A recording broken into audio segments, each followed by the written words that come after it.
항쟁의 기관차 11호로 길중 정세. 군사적 긴장 높이는 미일 이스라엘 침략 세력. 러시아군은 우크라이나군 병참 중심지이자 돈바스 지역 장악을 위한 길목인 포크롭스크를 해방시키기 위한 총공세에 들어갔다. 뉴욕타임스는 러가 포크롭스크를 점령할 경우 2023년 5월 이후 최대 성과라고 보도했다.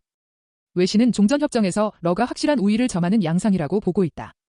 리터나토 NATO 북대서양조약기구 사무총장은 러가 조중 이란과 협력해 세계 규칙들을 약화시키려 하고 장기적인 대립을 준비 중이라고 열을 올렸다.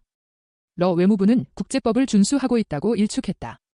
최근 푸틴 러 대통령은 서방 국가들의 파괴적인 조치로 인해 핵보유국 간 건설적인 관계와 실질적인 협력의 기반이 심각하게 훼손됐다면서 미의 뉴스타트 신 전략 무기 감축 조약 1년 연장을 제안했다. 미가 구소련과 맺었던 미사일 배치 유예 조약을 먼저 파기했다며 러가 뉴스타트를 계속 지킬지는 미에 달렸다고도 덧붙였다. 하루 동안에만 가자 주민 104명을 학살하는 등 이스라엘의 휴전협정 위반 행위가 도를 넘고 있다.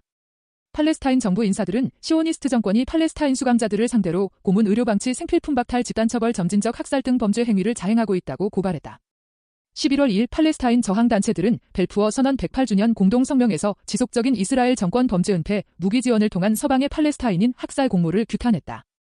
팔레스타인의 재건과 미래 통치를 위한 국가적 계획은 모든 팔레스타인 저항 세력 간 포괄적 동맹 협력으로만 달성될 수 있다고도 강조했다. 윌컷은 전 미 육군 대령은 이스라엘이 미를 이란과의 전쟁에 끌어들이려 한다면서 이스라엘이 단독으로 이란에 맞서면 본인들이 파괴될 것이라는 사실을 잘 알고 있다고 피력했다. 10월 20일 이스라엘은 팔레스타인과 레바논, 예멘도 모자라 시리아를 침공했다. 멕시코 마약 카르텔 군사 공격 계획 보도 등 미의 카리브해 군사 위협이 확대되고 있다. 11월 하순 9월 2일 이후 미는 반마약 작전 명목으로 카리브해에서 최소 21차례 공습을 감행해 현지 어민 80여 명을 학살했다. 트럼프 행정부는 9월 4일 의회에 카리브해 군사행동 관련 보고서를 제출해 전쟁 권한 결의안 적용을 인정했다가 60일 기한이 다가오자 공습이 원격 수행됐고 미군이 즉각적 위험에 처하지 않았으므로 적대 행위에 해당하지 않는다며 입장을 바꿨다. 베트남전 이후 마련된 전쟁 권한 결의안에 따라 적대 행위 보고서 제출부터 60일 내 의회에 무력 사용 승인이 없으면 트럼프는 카리브해에서 미군을 철수해야 한다. 러는 신형 극초음속 미사일 올해 쉬니크 등 베네수엘라 군사 지원을 시사하며 카리브해 위협 대응에 나섰다.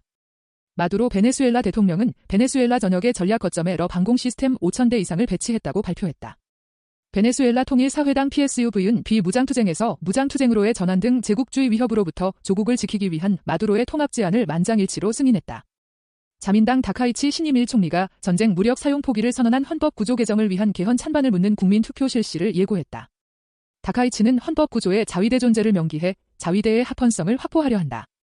앞서 다카이치는 반격 능력 확보를 핵심 국방과제로 제시하며 장거리 순항 미사일 극초음 속무기 개발에 지속적인 추진을 표명해왔다. 2022년 국가안전보장 전략 개정으로 전후 처음으로 공식화한 적기지 공격 능력의 심화다. 국방 예산 증액의 명분으로는 조중 러 군사적 영향력 확대를 들며 동아시아의 지정학적 현실이 일본의 방어 방식을 바꾸고 있다고 역설했다. 다카이치 총리 선출 전날 발표된 자민당 유신회 연정 합의문에는 군보유 교전권을 부인한 헌법 구조 2항 폐지를 비롯해 방위군 신설 집단적 자위권 행사 허용 공격 무기 수출 허용 방위비 인상을 위한 안보사 문서 개정 방첩 법안 법제화 등이 담겼다.